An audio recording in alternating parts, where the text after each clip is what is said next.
સૌરાષ્ટ્રના ગામડાઓમાં જળ વિસ્ફોટ, બેટમાં ફેરવાયા ગામ. ધોરાજી શહેરમાં પણ વરસાદી તરખાટ મચાવ્યો. ધોરાજીમાં સવારથી મેઘરાજાએ મંડાણ કરતા શહેરની બજારો તળાવ બની ગઈ. ધોરાજીના સ્ટેશન રોડ, મેઇન બજાર, શાક market road, Junagadh road, Jamnavar road સહિતના વિસ્તારમાં પાણી ભરાયા. ધોધમાર વરસાદને પગલે જનજીવન અસ્તવ્યસ્ત થયું. તો ભારે વરસાદથી ધોરાજીની નદીઓ ગાંડીતુર બની ગઈ. આ દ્રશ્યો છે ધોરાજીની શફુરા નદીના. વરસાદે ભૂક્કા બોલાવતા શફુરા નદી બે કાંઠે વહેતી થઈ. પંચનાથ મહાદેવ મંદિરે જવાનો મુખ્ય માર્ગ બંધ થયો. રસ્તા પર પાણી ભરાતા વાહન ચાલકોને પડી ભારે હાલાકી. આ બાજુ ધોરાજી તાલુકાના નાની પરબડી ગામની ફૂલઝર નદી ઓવરફ્લો થઈ. નદી ખૂંખાર બનતા નાની પરબડીથી ચોકી તરફ જવાનો માર્ગ થયો બંધ. ધોધમાર વરસાદે સૌરાષ્ટ્રમાં સપાટો બોલાવી દીધો. ઉપલેટામાં 200 લોકોનું રેસ્ક્યુ. રાજકોટ જિલ્લાના ગામડાઓમાં મેઘરાજાએ સપાટો બોલાવી દીધો છે. ઉપલેટા અને ધોરાજીના ગામડાઓમાં ગાભા કાઢી નાખે એવો વરસાદ પડતા ઉપલેટાનું તિલંગણા ગામ બેટમાં ફેરવાઈ ગયું. ગામમાં કમરસમાં પાણી ભરાતા લોકો મુશ્કેલીમાં મુકાયા. ગામના નીચાણવાળા વિસ્તારોમાં રહેતા લોકોનું રેસ્ક્યુ કરાયું. 200 થી વધુ લોકોને ગામની આહિર સમાજની વાડીમાં સુરક્ષિત ખસેડાયા. બીજી તરફ જામકંડોરણામાં પણ વરસાદે જમાવટ કરી. જામકંડોરણાના નાના ભાદરા ગામે અનરાધાર વરસાદથી ગામ પાણી થયું. ગામમાં આવેલો કોઝવે પાણીમાં ગરકાવ થઈ ગયો. નાના ભાદરાથી જામકંડોરણા જવાનો માર્ગ બંધ થતા વાહન ચાલકો પરેશાન. કલ્યાણપુરમાં ભારે મેઘ ખાંગા થતા લોકો પાણીમાં રહેવા મજબૂર. એટીએમ દુકાનો ડૂબી ગઈ. જુઓ વરસાદે દ્વારકામાં કેવી તારાજી સર્જી છે. દ્વારકામાં ભારે વરસાદને પગલે દ્વારકા ફરી એકવાર ડૂબી ગયું. સમગ્ર દ્વારકા પાણી થઈ ગયું છે. ત્રણબત્તી ચોકથી લઈ રવારી ગેટ સુધીના વિસ્તારમાં કમરડૂબ પાણી ભરાઈ ગયા છે. યાત્રિકોને એક પરિવાર સાથે નાના ભૂલકાઓ પાણીમાં ફસાતા નગરપાલિકાના જવાનો દ્વારા રેસ્ક્યુ કરાયું. ભદ્રકાલી વિસ્તાર સમગ્ર પાણી થઈ ગયું છે. તમામ હોટલ, રેસ્ટોરન્ટ, બેંક, એટીએમમાં પાણી જોવા મળી રહ્યું છે. એક બસ ફસાતા લોકોને ધક્કો મારવો પડ્યો. કલ્યાણપુરમાં ખરેખર પૂર આવતા કલ્યાણપુરના હાલ બેહાલ થઈ ગયા. અહીં આબ ફાટતા કલ્યાણપુર, હરિપર, પાનેલી, ટંકારિયા, રાવલ સહિતના ગામો બેટમાં ફેરવાયા. લોકોના મકાનમાં પાણી ઘૂસ્યા. ગામોમાં નદીઓ વહેતી થઈ. ધસમસતા પાણીના પૂર ગામમાંથી વહેતા થયા. કલ્યાણપુર ગામના જાપાનો વિસ્તાર બેટમાં ફેરવાયો. કલ્યાણપુરમાં જવાના રસ્તા પાણીમાં ગરકાવ થયા. ગામના માર્ગો તેમજ મુખ્ય માર્ગે ચારે તરફ પાણીએ કબજો જમાવી દીધો. આકાશી આફતથી ભાટિયા અડધું ડૂબી ગયું. વાહનો તણાઈ ગયા. દ્વારકામાં ફરી એકવાર 10 ઇંચથી વધુ વરસાદ પડતા ચારે તરફ તબાહી મચી ગઈ છે. દ્વારકામાં અતિવૃષ્ટિ જેવી સ્થિતિનું નિર્માણ થયું છે. સ્થળ ત્યાં જળના દ્રશ્યો સામે આવી રહ્યા છે. જુઓ, યાત્રાધામ દ્વારકાના રોડ પર કમર સુધી પાણી ભરાતા લોકો સામાન માથા પર મૂકી જીવ બચાવવા ભાગતા જોવા મળ્યા. ભદ્રકાળી વિસ્તાર બેટમાં ફેરવાતા બધું જ ડૂબી ગયું. રોડ તો પાણીમાં ગાયબ જ થઈ ગયો.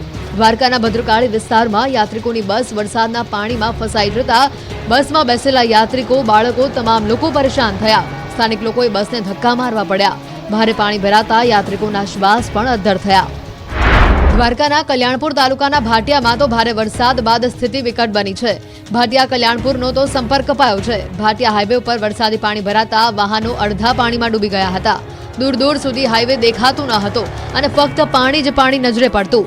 હાઈવે ઉપર પાણી હોવાથી ઘણા લોકો રોડ પર જ અટવાઈ ગયા હતા. ભાટિયા ગામની બજારોમાં ધસમસતા પાણીનો પ્રવાહ વહ્યો. ભાટિયાની બજારમાં નદી વહેતી હોય તેવા દ્રશ્યો સામે આવ્યા. કલ્યાણપુર જતા ભાટિયા નજીક ભોગાત ગામના હાઈવે ઉપર વરસાદી પાણી ફરી વળ્યા. વરસાદના કારણે હાઈવે નજીકના ગામોમાં પાણી ફરી વળ્યા હતા. દ્વારકાના ટંકારિયામાં આબ ફાટ્યું. 10 ઇંચ વરસાદથી પાણીએ ગામને લીધું બાનમાં. દેવભૂમિ દ્વારકા જિલ્લાના ટંકારિયા ગામમાં જાણે આબ ફાટ્યું હોય તેવા દ્રશ્યો સામે આવ્યા. 10 ઇંચથી વધુ વરસાદ ખાબકતા પાણી જોવા મળ્યું. આખા ગામમાં જળબંબાકારની સ્થિતિ સર્જાઈ. ભારે વરસાદની સ્થિતિના પગલે સમગ્ર ગામને વરસાદી પાણીએ બાંધમાં લીધું. બસ સ્ટેન્ડ સુધી પાણી પહોંચ્યા. ઘરમાં પણ પાણી ભરાઈ જતા જનજીવન અસ્તવ્યસ્ત થયું. ખાટલા ઉપર ફ્રીજ મૂકવાની નોબત આવી. તેટલું જ પાણી ઘરમાં ઘૂસ્યું અને બેડરૂમનો બેડ પણ આખો પાણીમાં તરતો જોવા મળ્યો. ટ્રેક્ટરના અડધા ટાયર ડૂબે તેટલા પાણી ગામમાં ભરી વળતા ભયાનક સ્થિતિ સર્જાઈ અને જનજીવન અસ્તવ્યસ્ત થઈ ગયું. દ્વારકા કલ્યાણપુર તાલુકામાં આબ ફાટ્યા જેવી સ્થિતિ સર્જાઈ છે. કલ્યાણપુર તાલુકાના રાવલ ગામે ધોધમાર વરસાદથી ગામમાં જળમગ્ન જેવી પરિસ્થિતિ થઈ છે. રાવલ ગામે આવેલા શાળાના ગ્રાઉન્ડ સુધી પાણી ભરાયા છે. કલ્યાણપુર તાલુકામાં ધોધમાર વરસાદના કારણે જનજીવન પ્રભાવિત થયું છે. તો આ બાજુ માલેતા ગામમાં વાદળ ફાટ્યું. માત્ર 3 કલાકમાં 15 ઇંચથી વધુ વરસાદ ખાબકતા આખું ગામ પાણી થયું. સિંધણી નદીનું પાણી ગામમાં ઘૂસતા ગામમાં પૂરે તારાજી સર્જી. 100 ઘરમાં પાણી ઘૂસી જતા લોકોને હાલાકી ભોગવવી પડી. દ્વારકામાં મેઘાની તોફાની ઇનિંગ બાદ ખેતરોમાં પાકનો સફાયો. દ્વારકા પંથકમાં મેઘરાજાએ માજા મૂકતા ખેતરોમાં પાકનો સફાયો થયો. ખેતરો જાણે નદી બની ગયા હોય તેવું લાગી રહ્યું છે. દ્વારકા પંથકમાં ધોધમાર વરસાદથી ખેતરો ડેમ બની ગયા છે. કોરડા ગામમાં ખેડૂતોના પાક પર જ નહીં, ખેડૂતોના સ્વપ્ના પર પણ વરસાદી પાણી ફરી વળ્યું છે. ખેતરોમાં પાણી ભરાતા મગફળી, કપાસ, તલ, જુવાર પાકને ભારે નુકસાન થયું છે. અહીં એવો વરસાદ પડ્યો કે હવે લીલા દુકાળ જેવી સ્થિતિનું નિર્માણ થયું છે. 3 દિવસથી ખેતરોમાં પાણી નહીં ઓસરતા ખેડૂતોને હવે રડવાનો વારો આવ્યો છે. ત્યારે સરકાર સર્વે કરાવી સહાય કરે તેવી ખેડૂતો માંગ કરી રહ્યા છે. દ્વારકાના ગામડાઓમાં 2 કલાકમાં 5 ઇંચથી વધુ વરસાદ, બજારોમાં દરિયા જેવા દ્રશ્યો.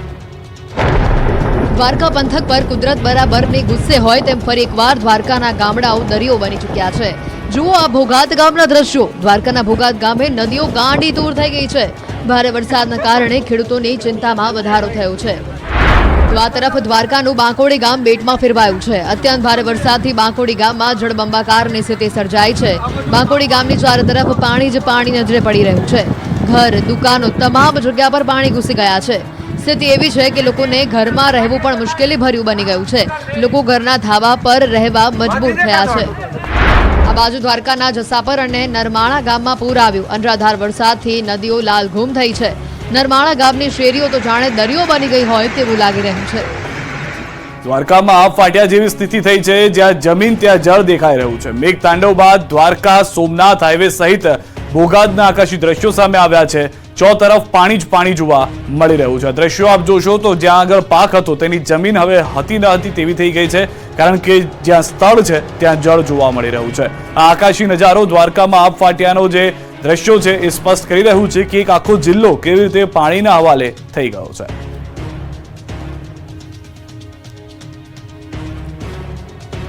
દ્વારકામાં નદીમાં ફસાયેલા 3 લોકો માટે જવાનો બન્યા છે દેવદૂત. દ્વારકામાં જળ પ્રલય વચ્ચે જવાનો દેવદૂત બન્યા છે. નદીમાં ફસાયેલા લોકોનું દિલધડક રેસ્ક્યુ કરાયું. પાનેલી ગામની નદીમાં ફસાયેલા 3 લોકોને સુરક્ષિત બચાવવા હેલિકોપ્ટર પહોંચ્યું હતું. સાંસદ પૂનમબેન માડમની મદદથી હેલિકોપ્ટર રેસ્ક્યુ માટે આવી પહોંચ્યું. 2 કલાકથી નદીમાં ફસાયેલા 3 લોકોને બચાવવામાં આવ્યા. 3 લોકોને રેસ્ક્યુ માટે રસ્તા પાણી હોવાથી એનડીઆરએફ પહોંચવામાં સફળ ન થતા હેલિકોપ્ટરથી રેસ્ક્યુ કરતા દિલધડક દ્રશ્યો સામે આવ્યા. તો કલ્યાણપુર પંથકમાં આબ ફાટતા એનડીઆરએફની ટીમ સ્ટેન્ડ બાય કરાઈ. એનડીઆરએફની 2 ટીમો કલ્યાણપુરમાં સ્ટેન્ડ બાય રાખવામાં આવી. કોઈ રેસ્ક્યુની કામગીરીની જરૂર પડે, ગામો સુધી પહોંચી શકાય તે માટે એનડીઆરએફ તૈનાત. આ પાણી વચ્ચે માતા બાળકનું રેસ્ક્યુ. માતાને ખાટલા પર બેસાડી પોલીસે રેસ્ક્યુ કર્યું છે. 7 દિવસના બાળક તેમજ તેની માતાનું રેસ્ક્યુ કરવામાં આવ્યું છે. બાળકને પોલીસે રાખ્યું છે છત્રીમાં. માણાવદરમાં નીચેના વિસ્તારમાં ભરાયા છે ભારે પાણી. આ દરમિયાન બાળક અને માતાને બચાવીને પોલીસે સરાહનીય કામગીરી કરી છે. લોકો પણ પોલીસની આ કામગીરીને બિરદાવી રહ્યા છે. રાજકોટના ઉપલેટામાં એસડીઆરએફ ટીમ દ્વારા 10 જેટલા વ્યક્તિઓનું રેસ્ક્યુ કરાયું. લાઠ ગામે 10 જેટલા વ્યક્તિઓ ફસાયા હતા. વાડીમાં ફસાયેલા 8 શ્રમિકો અને 2 બાળકોનું રેસ્ક્યુ કરાયું છે. ધોરાજી પ્રાંત અધિકારી, ઉપલેટા મામલતદાર, પાટણવાવ પોલીસ સહિતના અધિકારીઓ પણ દોડી આવ્યા છે. રાજકોટ લાઠ ગામે પહોંચી એસડીઆરએફની ટીમ. લાઠ ગામમાં હાલ જળબંબાકારની સ્થિતિ. વાડીમાં ફસાયેલા મજૂરોનું રેસ્ક્યુ ઓપરેશન. ફસાયેલા લોકોને સલામત સ્થળે ખસેડાશે.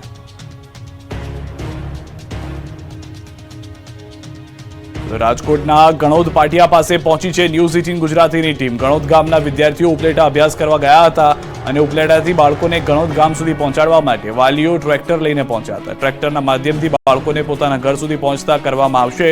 ઉપલેટા ગયેલા 50 થી 60 વિદ્યાર્થીઓને ટ્રેક્ટરના માધ્યમથી તેમના ઘરે પહોંચતા કરવામાં આવશે. ભારે વરસાદમાં બપોરના 12 વાગ્યાથી વિદ્યાર્થીઓ સ્કૂલેથી છૂટી ગયા હતા, પરંતુ પાણી ભરાયેલા હોવાથી પોતાના ઘરે પહોંચી શક્યા નહોતા. વિદ્યાર્થીઓએ ભોજન પણ નહોતું કર્યું. હવે વિદ્યાર્થીઓને ઘરે પહોંચતા અંદાજિત 4 કલાક થશે. સુરતના અલથાણ વિસ્તારમાં કાર પાણીમાં ફસાઈ ગઈ છે. અલથાણ ખાડી વોકવે પર કાર પાણીમાં ફસાયા હોવાના દ્રશ્યો સામે આવ્યા. ઘટનાની જાણ થતાં ફાયરના જવાનો ઘટના સ્થળે પહોંચ્યા. પાણીમાં ફસાયેલા કારમાંથી યુવકનું રેસ્ક્યુ કરવામાં આવ્યું. સુરતમાં ભારે વરસાદને કારણે ખાડી થઈ રહી છે ઓવરફ્લો. જૂનાગઢના માણાવદરના જીલાણા ગામમાં પાણી ઘૂસ્યા છે. જીલાણા ગામે આવેલ તળાવનો પાળો તૂટતા ગામમાં પાણી ઘૂસ્યા. જીલાણા તેમજ આસપાસના સીમ વિસ્તારના પાણી આવે છે તળાવમાં. માણાવદર તેમજ આસપાસના ગ્રામ્ય વિસ્તારોમાં અનરાધાર વરસાદ વરસી રહ્યો છે. ખેતરોમાં પાણી ઘૂસી જતા પાકને નુકસાન થઈ શકે છે.